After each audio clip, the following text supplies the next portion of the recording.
a cristandade é um fascinante objeto de estudo pelos céticos. Poucas religiões no mundo erraram tanto, e ainda assim, cresceu e se tornou uma das maiores religiões. Várias foram as vezes que a Igreja cristã, especialmente a católica, cometeu erros. O celibato, o sexismo, a pedofilia, a avareza e a vaidade são os males mais presentes na memória popular, mas há outros fatos cometidos pela Igreja que lhes são muito mais graves e caros, pelos quais a instituição não poupa esforços para deixá-los no esquecimento.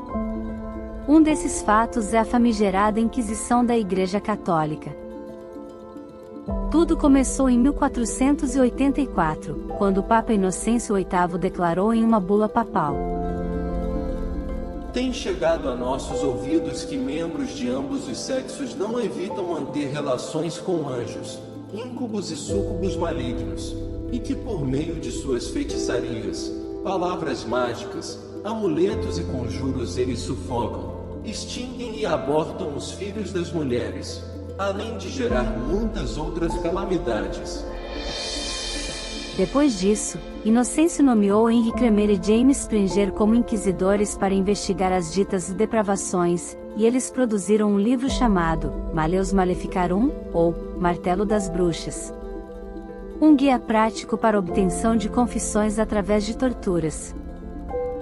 Com o livro nas mãos e o apoio do Papa Inocêncio, os inquisidores se multiplicaram por toda a Europa, a fim de expulsar os demônios do mundo.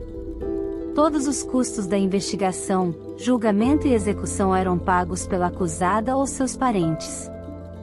Até as diárias dos detetives contratados, a alimentação dos guardas, os gastos com os juízes, transporte e salários dos torturadores e do carrasco, assim como a lenha e a corda utilizados na execução, tudo era pago pelas vítimas.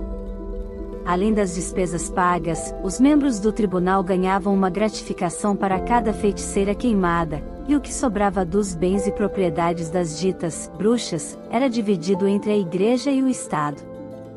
Como cada bruxa torturada era obrigada a entregar outras bruxas, o número de julgamentos e execuções cresceu rápida e exponencialmente. A Inquisição da Igreja Católica se estendeu pelos séculos XV, XVI, XVII e final do século XVIII.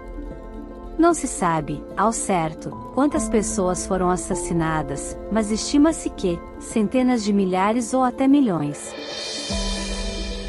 Mas em 1998, 500 anos depois portanto, o Papa João Paulo II solicitou uma consulta a historiadores contratados pelo Vaticano para avaliar a gravidade dos fatos e se pronunciar a respeito.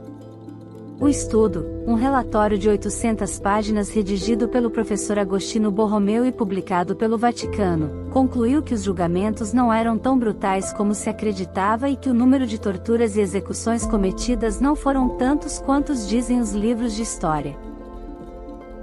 Após a publicação do estudo, relativizando e menosprezando as atrocidades cometidas na Inquisição, o Papa João Paulo II, em uma conferência menor e interna, pediu perdão pelos abusos, repito, apenas pelos abusos, cometidos nos tribunais da Inquisição.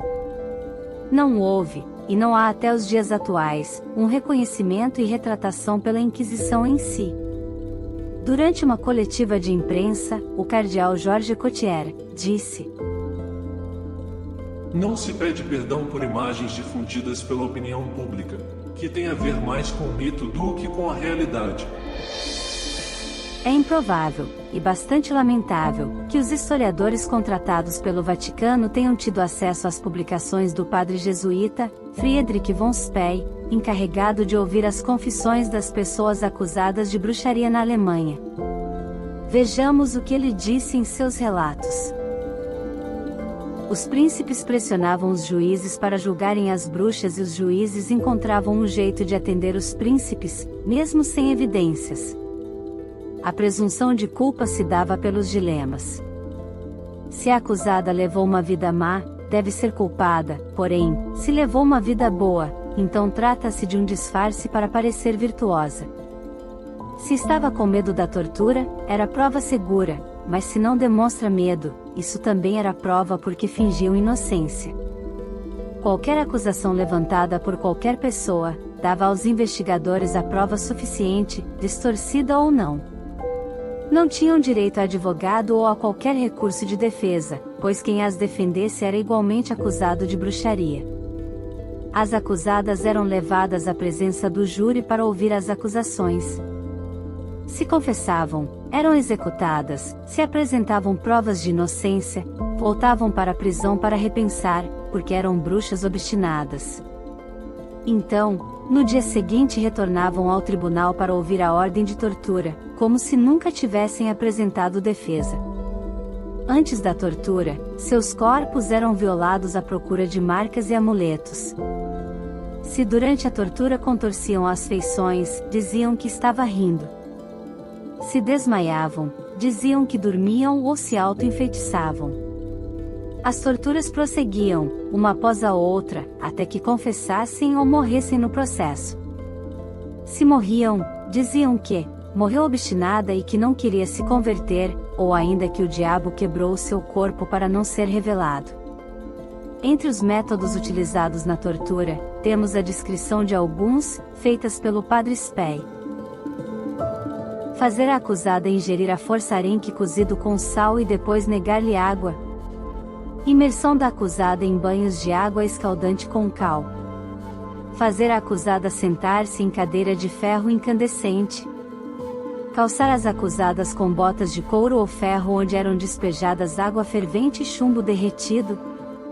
Despejar água na garganta junto com um pano para que engasgar-se, que depois era puxado com força para fora dilacerando suas entranhas. Prender um torno para comprimir o polegar e o dedão do pé até a raiz da unha. Amarrar os membros da acusada e depois deixá-la cair para que os membros se deslocassem.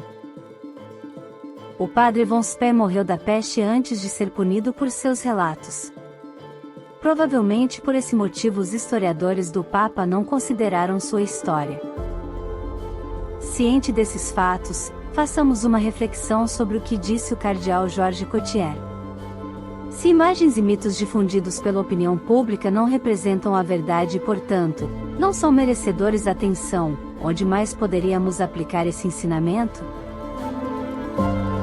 Sempre que lemos as histórias obscenas, as orgias voluptuosas, as execuções cruéis e torturantes, o espírito inexorável de vingança que impregnam mais da metade da Bíblia, seria mais coerente dizer que ela é a palavra de um demônio do que a palavra de Deus. Ela tem servido para corromper e brutalizar a humanidade. Thomas Paine.